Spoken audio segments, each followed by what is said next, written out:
The week leading up to our wedding was supposed to be a blur of excitement, last-minute preparations, and nervous anticipation. But something about Emily's behavior didn't sit right.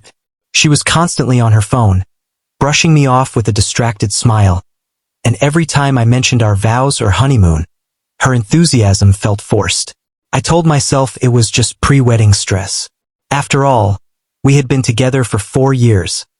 I never imagined betrayal could be lurking this close to our forever. 2 days before the ceremony, I was sitting with my best man, Mark, going over the schedule when his phone buzzed. His face dropped. He showed me a photo sent anonymously. Emily in a dimly lit bar, sitting intimately close to a man I didn't recognize. At first, I wanted to believe it was innocent, a misunderstanding. But then the follow-up pictures came. Her hand on his thigh, their lips meeting like it wasn't a mistake but a routine.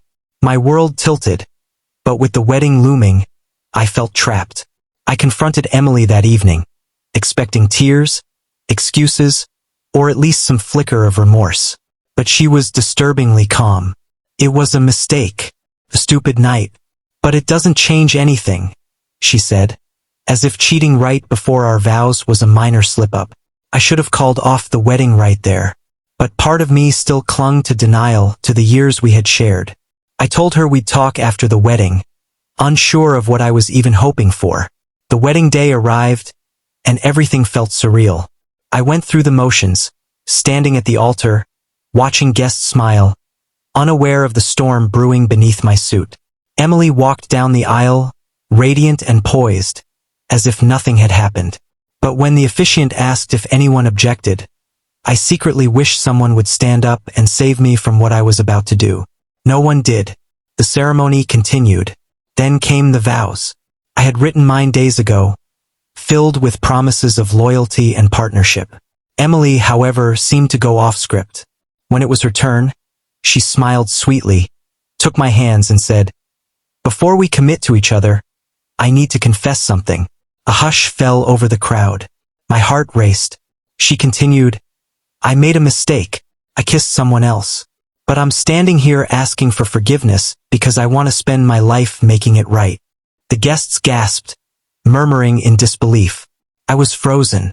She had flipped the narrative, turning her betrayal into a public plea for redemption. But instead of feeling trapped or humiliated, a strange calm settled over me. This wasn't an ambush, it was clarity.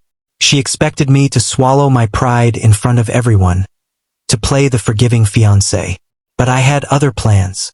I leaned into the microphone, looked into her eyes and said, "Emily, thank you for your honesty.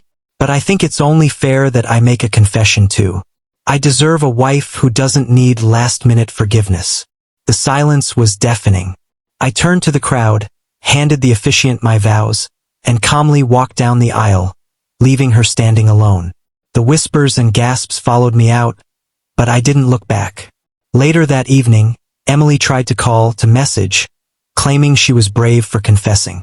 But her confession wasn't bravery, it was damage control. She thought making it public would force me to forgive her. Instead, it gave me the perfect stage to walk away. She expected a husband who'd bend. She didn't expect a groom who'd choose his self-respect. That was the day I chose me over her, and it left her truly speechless.